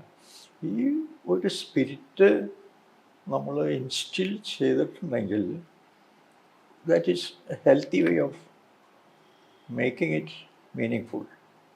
അതല്ലെങ്കിൽ എല്ലാ റൂളിംഗ് പാർട്ടി മനസ്സിലാക്കണം, ഒപ്പോസിഷൻ പാർട്ടീസും മനസ്സിലാക്കണം, ജനങ്ങളും മനസ്സിലാക്കണം. ജനങ്ങൾ വാസ്തവത്തിൽ ജനങ്ങൾ എന്ന് പറയുന്ന ജനങ്ങളുടെ സൈഡിൽ നിന്നാണ് ഇത് ആവശ്യങ്ങൾ വരേണ്ടത്. ഇപ്പോൾ കർഷകരുടെ ആത്മഹത്യ ഒരു വലിയ ഇഷ്യൂ ആയിരുന്നു, ഇപ്പോഴുമാണ്. അതിന് ഒരു സൊല്യൂഷൻ ഗവൺമെൻറ്റും വരുന്നില്ല, ജനങ്ങളും പ്രൊജക്റ്റ് ചെയ്യുന്നില്ല. How it should B. ഇപ്പോൾ കുറച്ച് കർഷകരുടെ സമരം ഉണ്ടായി കഴിഞ്ഞ 2-3 കൊല്ലം. അത് ശരിയായിരുന്നു. അത് ഗവൺമെൻറ് കൊണ്ടുവന്ന ബില്ലുകൾ അവരെ ഹെൽപ്പ് ചെയ്യുമായിരുന്നു, അത് അവർക്ക് എതിരായിരുന്നു എന്നുള്ളതിന് രണ്ട് വശത്തു നിന്നും ഒരു ഇൻട്രോസ്പെക്ഷൻ വേണമായിരുന്നു. ഗവൺമെൻറ്റിൻ്റെ സൈഡിൽ നിന്നും മൂവ്മെൻറ്റ് ലീഡ് ചെയ്തിരുന്ന സൈഡിൽ നിന്ന് ഒരു ഇൻട്രോസ്പെക്ഷൻ വേണം. ശരിയായിട്ടുള്ള സംഗതി ശരിയാണെന്ന് അതിനെ പ്രൊജക്റ്റ് ചെയ്യുക, അല്ലാതെ പാർട്ടി നോക്കിയിട്ടല്ല. ഈ ഡൽഹി ഇലക്ഷൻ്റെ റിസൾട്ട് വന്നല്ലോ, പിന്നെ പരാജയപ്പെടുത്തിയത് കോൺഗ്രസ് ആണ് എന്നുള്ളൊരു വാദം നിലനിൽക്കുന്നുണ്ട്. പക്ഷേ ആപ്പിൻ്റെ പരാജയത്തിന് ആപ്പ് സ്വയമേവ നൽകിയിട്ടുള്ള കോൺട്രിബ്യൂഷൻ എന്താണെന്നാണ് തോന്നിയിട്ടുള്ളത്. ആപ്പിൻ്റെ പരാജയത്തിന് ആപ്പ് തന്നെയാണ് കാരണം എന്നാണ് വേറൊരു വാദം. ഞാൻ ഈ മാതിരിയുള്ള ഈ ടൈപ്പ് ഓഫ് പൊളിറ്റിക്കൽ ഇതിലെനിക്ക് ഒരു താല്പര്യം തോന്നുന്നില്ല. ഓരോ പാർട്ടിയും ഇലക്ഷൻ കഴിയുമ്പോൾ പിന്നെ അനലൈസ് ചെയ്യും, എന്തുകൊണ്ട് നമ്മൾ തോറ്റു അല്ലെങ്കിൽ എന്തുകൊണ്ട് ജയിച്ചു. അത് ഇന്നത്തെ പൊളിറ്റിക്കൽ സിറ്റുവേഷനിൽ വിശേഷിച്ചും. കാരണം ഒരു പൊളിറ്റിക്കൽ പാർട്ടിക്കും ഒരു പ്രോപ്പർ ഐഡൻറ്റിറ്റി ഇല്ല, ഒരു സ്റ്റാൻഡോ ഒരു പ്രിൻസിപ്പിളോ ഇല്ല, ഇങ്ങോട്ടും മാറാമെന്നുള്ള ഒരു അവസ്ഥയിൽ. എനിക്ക് ഓർമ്മ വരുന്ന പണ്ട് ഇപ്പോൾ നമ്മളൊരു ഇലക്ഷൻ കഴിഞ്ഞാൽ 3-4 ആളുകളിരുന്ന് ഡിസ്കസ് ചെയ്യും എന്താണ് ഇവർ ജയിച്ചത് അല്ലെങ്കിൽ തോറ്റത്. പണ്ട് കാലത്ത് ഞാൻ കൊച്ചി രാജ്യമൊക്കെ ആയിരുന്ന കാലത്ത് ഇവിടെ ഇലക്ഷൻ നടന്നിരുന്നു ഇവിടെ കൊച്ചിയിൽ. അപ്പോൾ അന്ന് കേട്ടിട്ടുള്ളതാണ്, പനമ്പള്ളി ഗോവിന്ദനാണ് ആയിരുന്നു വെരി സ്ട്രോങ് മാൻ. ഒരു ഇലക്ഷനിൽ തോറ്റു. അപ്പോൾ ആളുകൾ ചോദിച്ചു, എങ്ങനെയാണ് വാട്ട് ഡു യു ഫീൽ, എന്താ കാരണം? അപ്പോൾ പനമ്പള്ളി പറഞ്ഞു, അത് സിമ്പിൾ തിങ്, എനിക്ക് വോട്ട് ചെയ്തേക്കാൾ കൂടുതൽ ആളുകൾ മറ്റേ ആൾക്ക് വോട്ട് ചെയ്തു, അതുകൊണ്ട് ഞാൻ തോറ്റു. സ്ട്രൈറ്റ് ഫോർവേഡ്നെസ് ഇന്ന് ആർക്കുമില്ല. ഇന്ന് അതിനൊക്കെ ഒരു കാരണം കണ്ടുപിടിക്കും. എക്സ്ക്യൂസ്, തോറ്റെങ്കിൽ എക്സ്ക്യൂസ്, ജയിച്ചെങ്കിൽ അതിൻ്റെ മഹിമ. ഇപ്പോൾ പ്രത്യേകിച്ചും എനിക്ക് ഡൽഹിയിൽ തോന്നിയിരുന്നത് അപ്പോൾ പൊളിറ്റിക്സിൽ വന്നത് ഒരു എഗൻസ്റ്റ് കറപ്ഷൻ, പിന്നെ ആ ഒരു പ്രിൻസിപ്പൽ സ്റ്റാൻഡൊക്കെ ആയിട്ടായിരുന്നു. They know, every one nose.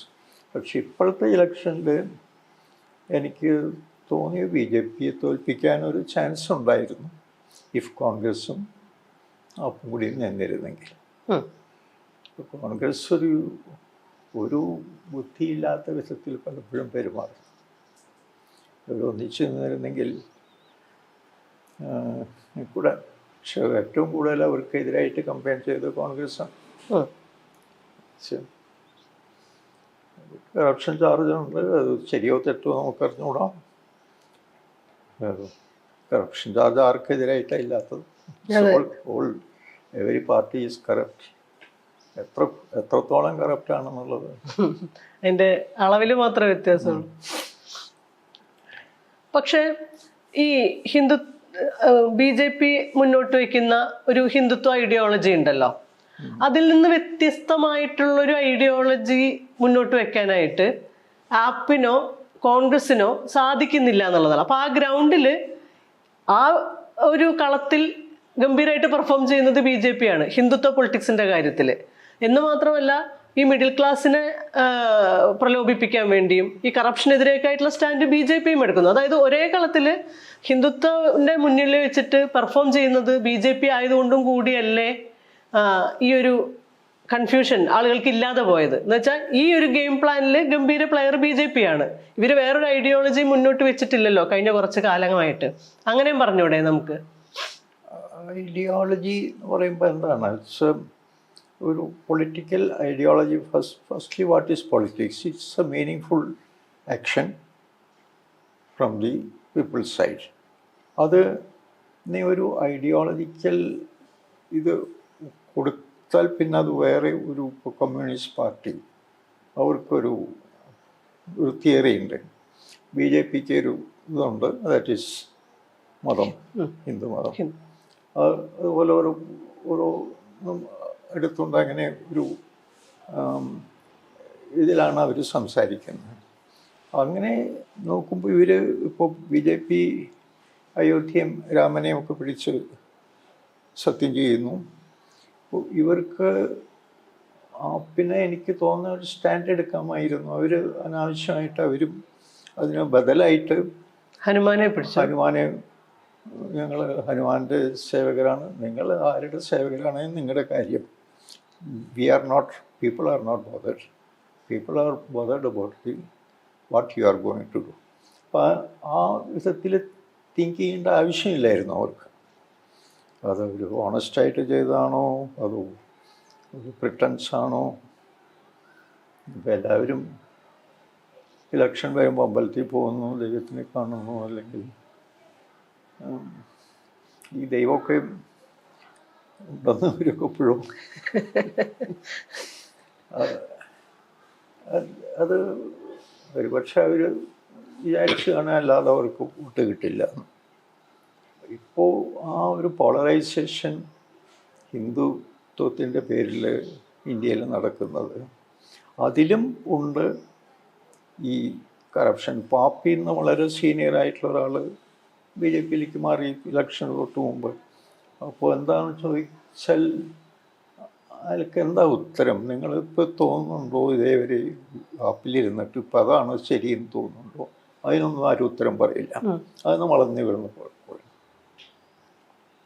എങ്ങനെയാണ് ഒരാൾക്ക് ഇപ്പോൾ CPMയിൽ നിന്ന് മാറി BJPയിലേക്ക് പോകാൻ പറ്റുക? അല്ലെങ്കിൽ കോൺഗ്രസ് എന്ന് പറഞ്ഞ ഒരു പണ്ടേ ഒരു കോൺഗ്ലോമറേറ്റ് ആണത്. അതിന് പ്രത്യേകിച്ച് ഒരു ഐഡിയോളജി ഒന്നും പണ്ടുണ്ടായിരുന്നു. പക്ഷേ പണ്ടേ കാലത്ത് നമുക്ക് ഒരു സ്റ്റാൻഡ്, ഒരു നിലപാട് എടുത്തിരുന്നു. അത് എമർജൻസി കാലത്തൊന്ന് മാറി. പിന്നെ അത് കഴിഞ്ഞിട്ട് പിന്നെയും they try to make it positive. പക്ഷേ അങ്ങനെയൊന്ന് അവർ എടുക്കുകയാണെങ്കിൽ അത് ഉണ്ട്. പക്ഷെ അതല്ല കാണുന്നത്. ആര് തമ്മിലും ഒരു വ്യത്യാസവും നമുക്ക് തോന്നുന്നില്ല. ഇപ്പോൾ പൊളിറ്റിക്സ് നമുക്ക് ആലോചിക്കുമ്പോഴേ വിഷമം തോന്നും. സത്യം. അതെങ്കിലും ഒരു പാർട്ടി അല്ലെങ്കിൽ ഒരാൾ നിൽക്കണ്ടേ, ഈ he stands for this, he or she. ഒരു ഏറ്റവും വലിയ ട്രാജഡി ഇപ്പോൾ അതാണ്. അത് വേണ്ടി ഓരോരുത്തരും ഇപ്പോൾ ഹിന്ദുത്വ പാർട്ടി ഇലക്ഷന് വേണ്ടി സമയത്ത് ഒരു മുസ്ലിം ഒരാളെ കൊണ്ടുവരും, അല്ലെങ്കിൽ ക്രിസ്ത്യൻ ഒരാളെ കൊണ്ടുവരും, മറ്റേവരാരെങ്കിലും ഹിന്ദുക്കാലെ വാട്ട് ഈസ് ആഫ്റ്റർ ഓൾ നമ്മൾ ഹിന്ദു ആണോ മുസ്ലിം ആണോ എന്നുള്ളതല്ലല്ലോ ഇവിടുത്തെ question before the country. Fail to understand the main issue. കുറച്ചു കാലം മുന്നേ വരെ നമ്മൾ വിചാരിച്ചിട്ടുണ്ടായിരുന്നു മതം പഴയ കാലത്തെ പോലെ സ്ട്രോങ് ആയിട്ട് തിരിച്ചു വരില്ല എന്ന്. പക്ഷേ താങ്കൾ തന്നെ മുമ്പൊരു ഇന്റർവ്യൂവിൽ പറഞ്ഞിട്ടുണ്ട് മതം തിരിച്ചുവരവിന്റെ പാതയിലാണെന്ന് നമുക്ക് തോന്നിപ്പിക്കുന്നുണ്ട്. മതം അതിൻ്റെ എല്ലാത്തരം പ്രതിലോമകരമായിട്ടുള്ള അവസ്ഥയിലേക്കും തിരിച്ചു വരാനുള്ള ഒരു ശ്രമം നടത്തിക്കൊണ്ടിരിക്കുക. നമുക്ക് കേരളത്തിൽ അത് മനസ്സിലാവുന്നുണ്ട്, ഇന്ത്യയിൽ മനസ്സിലാവുന്നുണ്ട്, ആഗോളതലത്തിലും മതം അതിൻ്റെ സ്ട്രോങ് ഹോൾസിലൊക്കെ കാലുറപ്പിക്കുന്ന ഒരു രീതിയാണ് കണ്ടുകൊണ്ടിരിക്കുന്നത്. അതങ്ങനെ തന്നെയല്ലേ സംഭവിച്ചുകൊണ്ടിരിക്കുന്നത്? അതൊരു തിരിച്ചുപോക്ക് തന്നെയല്ലേ ശരിക്ക്? തിരിച്ചുപോക്ക് ഈ ലെവലിലാണ്, അതിൻ്റെ ലീഡേഴ്സിൻ്റെ ലെവലിൽ, അല്ലെങ്കിൽ പൊളിറ്റിക്കൽ ഓർ വാട്ടെവർ ലെവൽ. അല്ലാതെ മനുഷ്യരെ സംബന്ധിച്ചിടത്തോളം ഇപ്പോഴും നമ്മൾ ഒരു തിങ്കിങ് പീപ്പിൾ ഒരു സ്റ്റാൻഡ് എടുക്കാൻ, നമ്മളതിൻ്റെ ഹിസ്റ്ററി നോക്കുകയാണെങ്കിൽ ഈ ഓരോ മതങ്ങളെന്ന് പറഞ്ഞാൽ ഓരോ പ്രവാചകന്മാരോ അല്ലെങ്കിൽ ഓരോ ആചാര്യന്മാരോ വന്ന് പറയുന്നു ഓരോ കാലത്ത്.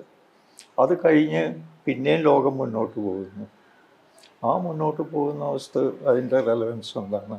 ഇപ്പോൾ ഒരു എസ്റ്റാബ്ലിഷ്ഡ് ആയിട്ടുള്ള ക്രിസ്ത്യാനിറ്റി അല്ലെങ്കിൽ ഇസ്ലാം അല്ലെങ്കിൽ ഹിന്ദുയിസം എന്നൊരു വിധത്തിലുള്ള ഒരു ഡിഫൈൻഡ് റിലിജൻ അല്ല. പക്ഷേ ഇപ്പാണ്, പണ്ടായിരുന്നില്ല. പണ്ട് അത് ഒരുപാട് collection of so many faiths എന്നായിരുന്നു. പക്ഷെ ഇപ്പോൾ they are trying to make a one identity. ഇത് പൊളിറ്റീഷ്യൻസ് അത് മുന്നോട്ട് വയ്ക്കുമ്പോൾ ആളുകൾ പിന്നാലെ പോകുന്നു. അല്ലാതെ എനിക്ക് തോന്നുന്നില്ല മനുഷ്യർക്ക് ഇതൊരു ഇഷ്യൂ ആണ് ഇന്നത്തെ ലോകത്തിൽ. പക്ഷെ ഇഷ്യൂ ആയിത്തീരുന്നത് എങ്ങനെയാണ്? ആക്ഷൻ. ഇപ്പം എങ്ങനെയാണ് ഇസ്ലാം അല്ലെങ്കിൽ ജുദായിസം, ഇതൊക്കെ യുദ്ധങ്ങളുണ്ടാകുന്നു, ആളുകൾക്ക് മാസ് സ്കെയിൽ എഫക്റ്റഡ്. ഇന്ത്യയിലും ഉണ്ടായി. ഇൻഡിപെൻഡൻസ് വന്നപ്പോൾ മാസ് സ്കെയിലൊരു മനുഷ്യരുടെ ജീവിതത്തിനെ ബാധിച്ചു. അപ്പോൾ ഓരോരുത്തരോ അതേവരെ ഒരു സ്റ്റാൻഡ് എടുക്കാതിരുന്ന ആളുകൾക്ക് ഹിന്ദു ആണോ മുസ്ലിം ആണോ എന്നൊരു സ്റ്റാൻഡ് എടുത്തു തുടങ്ങി. അത് പ്രത്യേകിച്ചും റെഫ്യൂജീസായിട്ട് പോയ ആളുകൾ. പക്ഷെ അത് കഴിഞ്ഞിട്ടും കാലം കുറെ കഴിഞ്ഞു. ഇപ്പം അതിൻ്റെ ഒന്നും പിന്നാലെ പോകേണ്ടതില്ല. ഇന്നത്തെ ലോകത്തിൽ ഇതിനെന്താണ് അർത്ഥം എന്നുള്ളത് ചോദിക്കാനുള്ള ഒരു ഓണസ്റ്റി ഉണ്ട് ആളുകൾക്ക്. എന്താണ് ആഫ്റ്റർ ഓൾ ചരിത്രം എന്ന് പറയുന്ന ഒരു സംസ്കാരത്തിൻ്റെ ചരിത്രമാണ്. ഞാൻ പറഞ്ഞ എവല്യൂഷൻ ഫിസിക്കലായിട്ട് ഭൗതികമായിട്ടുള്ള പരിണാമം, അതിനുശേഷം അതിൻ്റെ ആശയപരമായ അല്ലെങ്കിൽ ആ വിധത്തിലുള്ളൊരു പരിണാമമാണ് സംസ്കാരം. അത് തരുന്ന മനുഷ്യൻ്റെ സ്റ്റേജിലെത്തുമ്പോൾ മനുഷ്യൻ സ്വയം പരിണമിക്കാൻ തുടങ്ങി ആശയപരമായിട്ട്. അത് 10-15 കൊല്ലത്തെ ചരിത്രമേ ഉള്ളൂ ഈ ഹ്യൂമൻ ബീയിങ്സിന്. മറ്റേ ഒറിജിനൽ എവല്യൂഷൻ എന്ന് പറയുന്ന മില്യൺസ് ഓഫ് ഇയേഴ്സ് എടുക്കും ഒന്നിന്ന് ഓർമ്മിക്കാതെ. പക്ഷെ we keep the same Homo sapiens. പക്ഷേ അവർ സ്വയം ഒരു സമൂഹം ഉണ്ടാക്കി. ആ സമൂഹവും വ്യക്തികളും തമ്മിലുള്ള ഇൻറ്ററാക്ഷനിൽ നിന്ന് വരുന്നു സംസ്കാരത്തിൻ്റെ മൂല്യങ്ങൾ. അത് ഉണ്ടായിക്കൊണ്ടിരിക്കുന്നുണ്ട് നിശബ്ദമായിട്ട് അടിക്കൂടെ. ഇപ്പോൾ 2000-3000 കൊല്ലം മുമ്പുണ്ടായിരുന്ന വാല്യൂ സിസ്റ്റം അല്ല ഇന്നത്തത്. അതൊക്കെ മാറി എല്ലായിടത്തും. ഇൻഡിവിജ്വലിന് വന്നു, ഫ്രീഡം എന്ന് പറഞ്ഞ ഐഡിയ വന്നു. Freedom for women, freedom for low ലെവലിൽ താമസിക്കുന്ന ആളുകൾക്ക്, പിന്നെ സ്വയം പ്രധാനമായിട്ട് സ്വന്തം സമൂഹം സ്വയം ഉണ്ടാക്കാനുള്ള മനുഷ്യൻ്റെ ആഗ്രഹം, വാഞ്ച.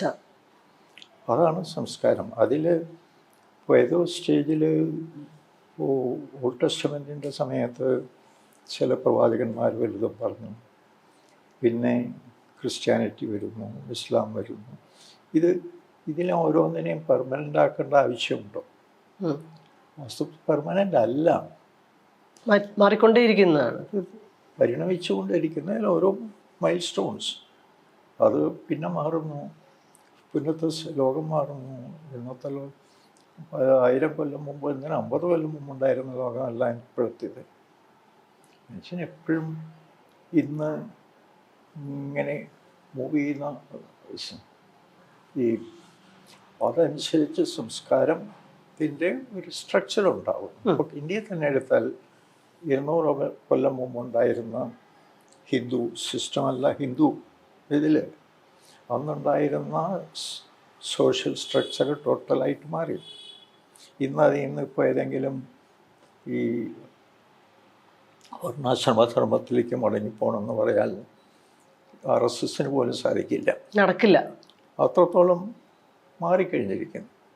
അത് ഇപ്പോൾ ക്രിസ്ത്യാനിറ്റിയെ സംബന്ധിച്ചിടത്തോളം ഓരോ സ്ഥലങ്ങളിൽ, യൂറോപ്പിൽ it has become, religion has become meaningless. പക്ഷേ ഇസ്ലാം നിൽക്കുന്നു ഒരു സെർട്ടൺ ഏരിയയിൽ, continues to resist the evolution. Islamic രാജ്യങ്ങളെ ഒരു ഡെമോക്രാറ്റിക് സിസ്റ്റത്തിലേക്ക് വരാൻ എപ്പോഴും മടി പിടിച്ചു നിൽക്കുന്നു. മറ്റെല്ലാം ക്രിസ്ത്യാനിറ്റി വന്നു, ഹിന്ദു വന്നു, democratic, whatever you mean by that. പക്ഷേ ഇസ്ലാം വെസ്റ്റ് ഏഷ്യ അതിലേക്ക് വരാൻ ഇപ്പോൾ മോഡേൺ അങ്ങേയറ്റത്ത് ടെക്നോളജിയൊക്കെ അവരുടെ കയ്യിലുണ്ട്. പക്ഷേ തിങ്കിങ് ഇതെന്തുകൊണ്ട് ഇത് എന്നുള്ളത് ചോദിക്കാൻ, വിശ്വാസത്തിന്റെ റിജിഡിറ്റി ആണോ അതിന് കാരണം? വിശ്വാസത്തിൽ നിന്ന്, അല്ലെങ്കിൽ ടെക്സ്റ്റിൽ നിന്ന് ഒട്ടും മാറാൻ പറ്റാത്ത മാനസികാവസ്ഥയും ഭരണകൂട വ്യവസ്ഥയുമാണോ അതിന്റെ കാരണം? ഇത് വേറൊരു തലത്തിലാണ് ഈ ബിഹേവിയർ നടക്കുന്നത്. വിശ്വാസം എന്തുകൊണ്ടെന്ന് ചോദിച്ചാൽ, ഇപ്പം ഒരു മനുഷ്യർക്ക് ഒരു ഇതിനെ ഫോളോ ചെയ്യണമെങ്കിൽ അതിലൊരു അത്രത്തോളം ഇൻസ്പയറിംഗ് ആയിട്ട് എന്തെങ്കിലും ഉണ്ടാവണം. നമുക്ക് വേറൊരു വിധത്തിലെടുത്ത് നോക്കുക, ബുദ്ധിസം അത് വന്നതൊരു സോഷ്യൽ മൂവ്മെൻ്റ് ആയിട്ടാണ്. ഒരു പർട്ടിക്കുലർ പീരിയഡിൽ അതിൽ ദൈവത്തിൻ്റെ പ്രസൻസ് ഇല്ലായിരുന്നു, ഒരു സോഷ്യൽ മൂവ്മെൻ്റ് ആയിട്ട് വന്നു. അതിൻ്റെ ഒരു കൺസെപ്റ്റ് ഉണ്ടായിരുന്നു, യൂണിവേഴ്സിനെ പറ്റി ഒക്കെ ഉണ്ടായിരുന്നു. അങ്ങനെ ഒരു മൂവ്മെൻറ്റ് ഇപ്പോൾ ബുദ്ധിസം വന്നതുപോലെ ഇപ്പോൾ ഹിന്ദു ഞാൻ പറയുന്നത് അങ്ങനെ വന്നിട്ടില്ല. അത് ഏതൊരു കാലത്തുനിന്നും ഇങ്ങനെ ക്യാരി ഫോർവേഡ് ചെയ്തിട്ടുന്ന കുറേ വിശ്വാസങ്ങളാണ്. ഇസ്ലാമിന് വന്നു, ഇസ്ലാം തുടങ്ങിയത് അതിൻ്റെ ഒരു പർട്ടിക്കുലർ പീരീഡിൽ പ്രദേശത്ത് അവിടുത്തെ റിലവൻ്റ് ആയിട്ടുള്ള ഇഷ്യൂസ് എടുത്തിട്ട് അതിനെ യൂണിവേഴ്സൽ ആക്കുന്നത് എന്തിനാണ്? അത് യൂണിവേഴ്സൽ അല്ല. അതുപോലെ ക്രിസ്ത്യാനിറ്റി അതിന് ഒരു വിധത്തിലൊക്കെ കുറേ ഒക്കെ യൂറോപ്പിലെ എൻലൈറ്റൻമെൻറ്റിൻ്റെ നവോത്ഥാനത്തിൻ്റെയും എൻലൈറ്റൻമെൻറ്റിൻ്റെയും കാലത്തിന് ശേഷം അവിടെയൊക്കെ അത് പരിണമിച്ചു. പക്ഷേ പല സ്ഥലങ്ങളിലും ഇല്ല. അമേരിക്കയിൽ ഇപ്പോഴും അമേരിക്കയുടെ ഒരു വലിയ ഭാഗം ഇപ്പോഴും പഴയ മതവിശ്വാസമാണ്. ഒക്കെ എങ്ങനെയാണെന്ന് എനിക്ക് അറിഞ്ഞുകൂടാ. പക്ഷേ it's not the right thing. We have to move according to the time. നമ്മൾ ചുറ്റും നോക്കുന്ന, നമ്മൾ പുറത്തിറങ്ങി കാണുന്ന ലോകം എന്താണ്, നമ്മൾ അതിന് അനുസരിച്ച് വേണ്ടേ നമ്മൾ സിസ്റ്റംസ് ബിഹേവ് ചെയ്യേണ്ടത്.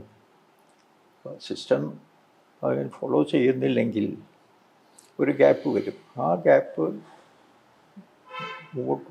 കൂടുതൽ ഡീപ്പായി തീരും. ഒരു ഇഷ്യൂ വരുമ്പോൾ അത് ഡീപ്പായിട്ട് വന്നു ക്ലീവേജ് വല്ലാതെ ഇതായിത്തീരും. വിശ്വാസം, മതം ഒക്കെ ഭരണകൂടത്തിൽ അധികാരത്തിൽ ഇടപെടാൻ തുടങ്ങുമ്പോഴാണല്ലോ അത് കൂടുതൽ പ്രശ്നമായിട്ട് തീരുക. ഇപ്പോൾ ഈ പറഞ്ഞ പോലെ വെസ്റ്റ് ഏഷ്യൻ കൺട്രീസിലൊക്കെ മതം തന്നെ ഭരണകൂടമായി മാറുകയും മതം തന്നെ പൗരോഹിത്യമായി മാറുകയും അത് തന്നെ അധികാരമായി മാറുമ്പോഴാണല്ലോ പ്രശ്നം. ഇന്ത്യയിലും അതിലേക്കുള്ളൊരു പോക്ക് നമുക്ക് കാണാൻ പറ്റുമോ? അത് ഇന്ത്യയിൽ അത്തരത്തിലുള്ള ഒരു പരിണാമത്തിന് മീൻസ് പോസിറ്റീവായിട്ടല്ല ഞാൻ പറയണേ, ഈ മതത്തിൻ്റെ ഇടപെടൽ പൊളിറ്റിക്കൽ പവറിൽ ഭയങ്കരമായിട്ട് പിടിമുറുക്കുമ്പോൾ ആ ഒരു സംഗതിയിലേക്ക് തന്നെ നമ്മളും പോകാനുള്ള സാധ്യത ഉണ്ടോ? അത് അതിൻ്റെ ലീഡേഴ്സ് ആവശ്യത്തിന് അവരുടെ സ്വാർത്ഥത്തിന് വേണ്ടി ചെയ്യുന്നതാണോ, അത് ശരിയായിട്ടുള്ളതാണോ? ഇപ്പോൾ ഞാൻ പറഞ്ഞ സംസ്കാരത്തിൻ്റെ മൂവ്മെൻറ്റ്, ഇപ്പോൾ സംസ്കാരം എന്ന് പറയുന്ന ഒരു സംഗതി മൂവ് ചെയ്യുന്നുണ്ട് തന്നെത്താൻ. എന്താണ് സംസ്കാരം എന്ന് പറയുന്നത്? പഴയ കാലത്തുണ്ടായിരുന്ന ഇപ്പോൾ മെസോപ്പൊട്ടേമിയൻ സംസ്കാരത്തിൻ്റെ പീരീഡ്, അല്ലെങ്കിൽ ഈജിപ്ഷ്യൻ്റെ, ചൈനീസ്, അല്ലെങ്കിൽ വാട്ട് എവർ ഇന്ത്യ എന്ന് പറയുന്നത്, ആ പീരീഡിലുണ്ടായിരുന്ന സിസ്റ്റത്തിൽ നിന്ന് നമ്മൾ ആവശ്യം വരുമ്പോൾ ആദ്യം അമ്പും വില്ലും ഉപയോഗിച്ചിരുന്ന മനുഷ്യൻ കൂടെ ടൂൾസ് ഉപയോഗിക്കാൻ തുടങ്ങുന്നു, ബുദ്ധി ഉപയോഗിക്കാൻ തുടങ്ങുന്നു, ലാംഗ്വേജ് വരുന്നു. Language becomes A biggest tool. അങ്ങനെ മാറുന്ന അവസ്ഥയിൽ മനസ്സിലാവുന്നു ഇതല്ല. ഇപ്പോൾ ഒരു ചില പഴയ സൊസൈറ്റീസിൽ സ്ത്രീകളായിരുന്നു മുമ്പിൽ, ചില സിസ്റ്റത്തിൽ പുരുഷന്മാരും. പെട്രിയാർക്കി മിക്കവാറും എല്ലാത്തിലും കണ്ടിന്യൂ ചെയ്യുന്നതാണ്. പക്ഷെ അത് മാറി, അത് മാറുന്നു, അതിൻ്റെ ആവശ്യം വരുന്നു. അതിൽ അങ്ങനെ വരുമ്പോഴും നമ്മൾ ഒരു ഈ മതവിശ്വാസങ്ങൾക്കുപരിയായിട്ട് നമ്മൾ എന്താണെന്നുള്ളത് നമുക്കതിനെ ഏത് വിധത്തിലാണ് പറയാൻ പറ്റുക? ഇവിടെ നമ്മൾ പറയുന്നു ഇന്ത്യ ഇപ്പോൾ ഒരു സെക്യുലർ സിസ്റ്റം എന്ന് പറഞ്ഞ് എടുത്തു. അത് യൂറോപ്പിൽ ഉണ്ടായി വരുന്നു. ഹ്യൂമനിസം വന്നു ആദ്യം നവോത്ഥാനം വരുന്നു യൂറോപ്പിൽ, അത് കഴിഞ്ഞ് എൻലൈറ്റൻമെൻറ്റ് വരുന്നു, അത് കഴിഞ്ഞ് ഹ്യൂമനിസം വരുന്നു, അത് കഴിഞ്ഞ് ഹ്യൂമനിസം കഴിഞ്ഞിട്ട് വേരിയസ് ടൈപ്പ് ഓഫ് ഐഡിയോളജീസ്. അപ്പോൾ അതൊക്കെ ഒരു മിക്കവാറും നമ്മൾക്കും ബാധകമാണ്. ഞാൻ കുറച്ചുകൂടി വിശദമായിട്ട് പറഞ്ഞാൽ, ഇപ്പം ഇന്ത്യയിലെ അവസ്ഥ നോക്കുമ്പോൾ ജനാധിപത്യപരമായി തിരഞ്ഞെടുക്കപ്പെട്ട ഒരു ഭരണകൂടത്തിൽ മോദി സർക്കാർ ആദ്യം ചെയ്യുന്നത് ഒരു ക്ഷേത്രത്തിൻ്റെ പണിയാണ്. രാമക്ഷേത്രത്തിനെ കൊണ്ടുവരുന്നതാണ് മതപരമായ ഒരു സംഗതി. പാർലമെന്റിന്റെ ഉദ്ഘാടനം നടത്തുന്നത് ഹിന്ദു ആചാരപ്രകാരം ഹിന്ദു സന്യാസിമാരാണ് പാർലമെന്റിൽ ആദ്യം വരുന്നത്. അതിന്റെ ചിഹ്നങ്ങൾ പാർലമെന്റിൽ സെക്യുലറായിട്ടെന്നോ നമ്മൾ ഈ പറയുന്ന പോലെ ചരിത്രം പരിണമിച്ച് സ്വാതന്ത്ര്യ സമരത്തിൻ്റെയൊക്കെ ബാക്കിയായി വന്നിരുന്ന പ്രതീകങ്ങളെല്ലാം മാറ്റിയിട്ട് ഹിന്ദുത്വ പ്രതീകങ്ങളെ സ്ഥാപിക്കുന്നു. അതായത് അധികാരത്തിൽ മതവും വിശ്വാസവും ഇതുപോലെ ഇടപെടാൻ തുടങ്ങിക്കഴിഞ്ഞു കഴിഞ്ഞാൽ നമ്മൾ ഭയക്കുന്നൊരു സംഗതി ഉണ്ടല്ലോ. ഇപ്പോൾ വെസ്റ്റ് ഏഷ്യയിൽ മുസ്ലിം രാജ്യങ്ങളിൽ എങ്ങനെയാണ് മതരാഷ്ട്രമായിട്ട് മാറിക്കൊണ്ടിരിക്കുന്നത്, അതുപോലെ തന്നെ ഇവിടെയും സംഭവിക്കാനുള്ള അതേ ടെൻഡൻസി തന്നെയല്ലേ നമ്മുടെ ഇന്ത്യയിലും സംഭവിക്കുന്നത് എന്നുള്ളതാണ്. ഇപ്പോൾ മതം മാത്രമല്ല, ഈ ഐഡിയോളജികൾ എടുക്കുക. കമ്മ്യൂണിസം വന്നു അറ്റ് എ സർട്ടൺ സ്റ്റേജ്. അത് ഒരു പൊളിറ്റിക്കൽ ഐഡിയോളജി ആയിട്ട് വന്നു. പക്ഷേ started behaving like A religion. അത് അതിൻ്റെ ഒരു പുസ്തകത്തിൽ എഴുതിയിരിക്കുന്ന പോലെയാണ് ലോകം ബിഹേവ് ചെയ്യുക എന്നുള്ളൊരു വിശ്വാസമായിരുന്നു. So it has become almost a religion. അത് അങ്ങനെ ഒരു ഇതിൽ പെടാതെ എന്താണ് വൈ ഇറ്റ് ഈസ് അതിൽ ഇപ്പോൾ റെവല്യൂഷൻസ് നോക്കുന്നു.